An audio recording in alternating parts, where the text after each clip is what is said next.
Fala, turma, seja muito bem-vindo à nossa aula de ecologia e hoje nós vamos falar de pirâmide ecológica. Eu dividi a nossa aula aqui em 3 tópicos, sendo que o primeiro, é o que é uma pirâmide ecológica, em segundo, o tipo de pirâmide ecológica e terceiro, montando uma pirâmide ecológica. E aí vem aquela pergunta, o que é uma pirâmide ecológica? Uma pirâmide ecológica, na verdade, ela é um gráfico de barras. E esse gráfico de barras, se você alinhar todas as barras no centro, à medida que ela vai crescendo, ela forma uma pirâmide, ou seja, ela lembra o formato de uma pirâmide. Como a gente vai falar dentro de contexto de ecologia, por isso a gente chama de pirâmide ecológica. Nesse caso aqui, nós temos 3 coisas para levar em consideração. Primeira coisa nós vamos considerar é a base da pirâmide, que é essa aqui. Depois a gente vai considerar o topo da pirâmide. Então, sempre a gente vai levar em consideração a base e a pirâmide. E aqui os vários níveis que a pirâmide pode ter. Passando mais para frente, nós vamos dizer agora o seguinte: a pirâmide ecológica ela pode ser uma pirâmide normal, ou seja, uma pirâmide cuja base é sempre maior e os níveis seguintes eles vão diminuindo, ou seja, o formato de uma pirâmide normal que a gente poderia encontrar hoje lá no deserto, lá no Egito, ou seja, sempre maior a base e menor os níveis seguintes. Ao mesmo tempo, a gente também pode encontrar uma pirâmide que a base ela vai ser menor e os níveis superiores eles vão aumentando até chegar no topo. Aí nós vamos dizer que essa pirâmide aqui ela é invertida.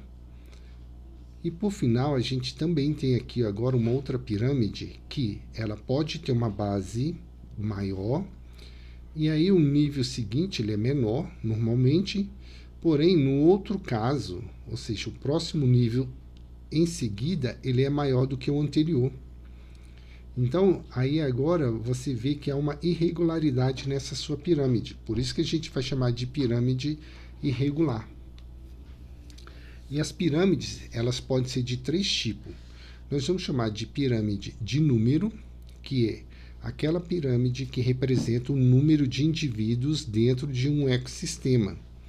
Essa pirâmide ela pode ser uma pirâmide normal, ela pode ser uma pirâmide invertida ou então uma pirâmide irregular.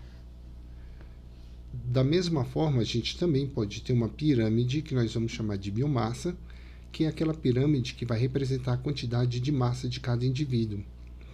Aqui, mais uma vez, ela pode ser também uma pirâmide normal, uma invertida e uma irregular. Já a terceira e última pirâmide, nós vamos chamar pirâmide de energia, que na verdade é aquela pirâmide que vai representar a quantidade de energia existente em cada nível no meio ambiente. Essa pirâmide ela só pode ser normal. E o motivo para isso é que, se você considerar a base, então essa base aqui ela tem muito mais energia do que o próximo nível. E aí, esse nível agora seguinte tem energia, mas em quantidade menor do que a anterior. E assim sucessivamente até você chegar no topo da sua pirâmide.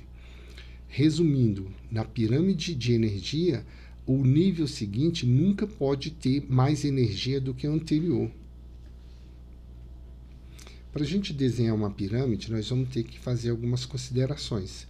A primeira delas a gente tem que ter uma cadeia alimentar. E a sua cadeia alimentar, ela sempre vai começar com produtor e esse seu produtor aqui, ele está sendo representado por capim. Nós vamos colocar a letra P para produtor. E esse produtor está passando energia e matéria para o consumidor primário, que nesse caso aqui é representado por uma capivara. Daí aqui embaixo a gente vai colocar C1 para dizer que é consumidor primário. Depois vem uma onça e come essa capivara, ou seja, a energia que ela tem agora é repassada para a onça, e agora a onça ela não tem nenhum outro animal que vai predá-la, ou seja, ela vai fechar a sua cadeia alimentar. Então a gente diz que ela é o topo da sua cadeia alimentar. Se colocarmos essa sua cadeia alimentar dentro de gráfico, que nós vamos chamar de pirâmide, nós vamos ter da seguinte forma: a pirâmide representando o número, por exemplo, quantos indivíduos que são considerados produtores, ou seja, capim, nós temos. Aqui nós vamos representar a base, ou seja, muitos. Nós não estou colocando o número de indivíduo, mas é muito capim. Depois vem a quantidade de capivara. Essa quantidade aqui é bem menor do que a quantidade de capim. E, por sua vez, a quantidade de onça é bem menor ainda do que a quantidade de capivara. Continuando aqui, nós temos agora a nossa pirâmide de biomassa, que diz o seguinte: nós temos a massa do produtor, que é muito grande. Depois vem a quantidade de massa de capivara, que é bem menor. É só lembrar, se a quantidade de massa de capivara for maior do que a de capim, ela vai comer o capim todinho de uma vez, e aí no dia seguinte ela não tem nada para comer. Agora, a quantidade de biomassa de onça também é bem menor do que a de capivara.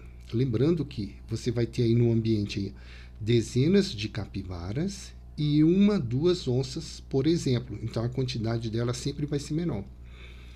No gráfico de energia, a quantidade de energia agora é sempre maior com o produtor, depois com a capivara e por último com a onça, porque não pode ser invertido.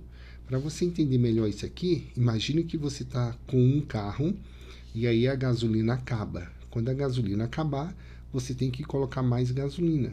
Se você não colocar, o carro não vai conseguir andar. Ou seja, sempre você vai consumir energia e no final ela sempre será menor. Agora imagine esse exemplo aqui. Nós temos uma árvore como sendo produtor.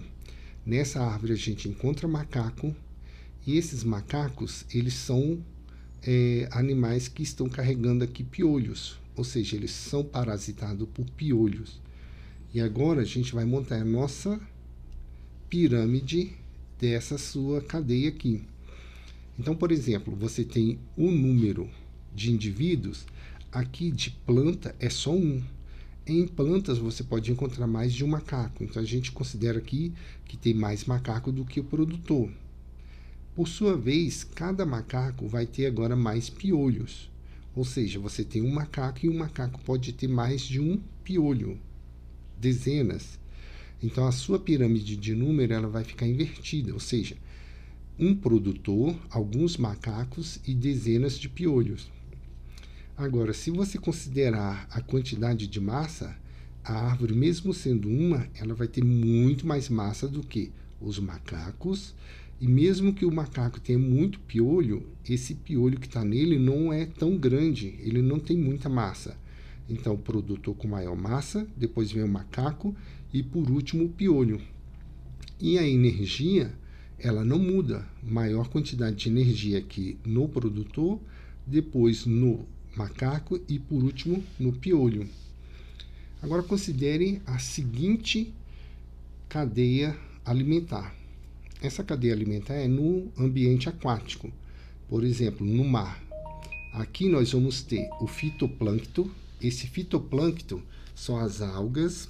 Essas algas, elas têm maior quantidade no mar do que, por exemplo, os animais. E esses animais que nós vamos considerar aqui é o zooplâncton. Então aqui a gente tem zooplâncton, que são pequenos animais, e depois nós temos peixes. Então essa nossa cadeia, ela vai nos dar uma pirâmide da seguinte forma. Em número, a quantidade de algas que a gente tem no mar é bem maior do que a quantidade de microanimais, que nós vamos chamar de zooplâncton. E o zooplâncton, por sua vez, ele tem muito mais organismo, né? Ou seja, mais em número do que o peixe. Então, a pirâmide de número vai ser uma pirâmide normal, mas se eu considerar a quantidade de massa, a quantidade de massa da alga é infinitamente inferior do que a quantidade de massa do microanimal. Por exemplo, aqui, ó, se você pegar uma célula de alga e esse aqui, a célula de alga vai ser bem mais leve, falando desse jeito, do que o microanimal aqui, o zooplâncton. Então, aqui na quantidade de massa vai ser menor do que o nível seguinte, que é o zooplâncton. Já o zooplâncton, ele tem massa e ele tem muito mais massa do que peixe. Agora, na quantidade de energia, não muda nada na sua pirâmide, porque sempre vai ter muito mais alga e a alga vai ter muito mais energia do que o nível seguinte, por exemplo, do que o zooplâncton, do que os peixes e assim por diante. Agora, se você precisar representar os decompositores na sua pirâmide ecológica, como é que você faria? Eu faço aqui minha pirâmide normal, aí eu coloco do lado, por exemplo, aqui, ó, uma barra para representar os decompositores.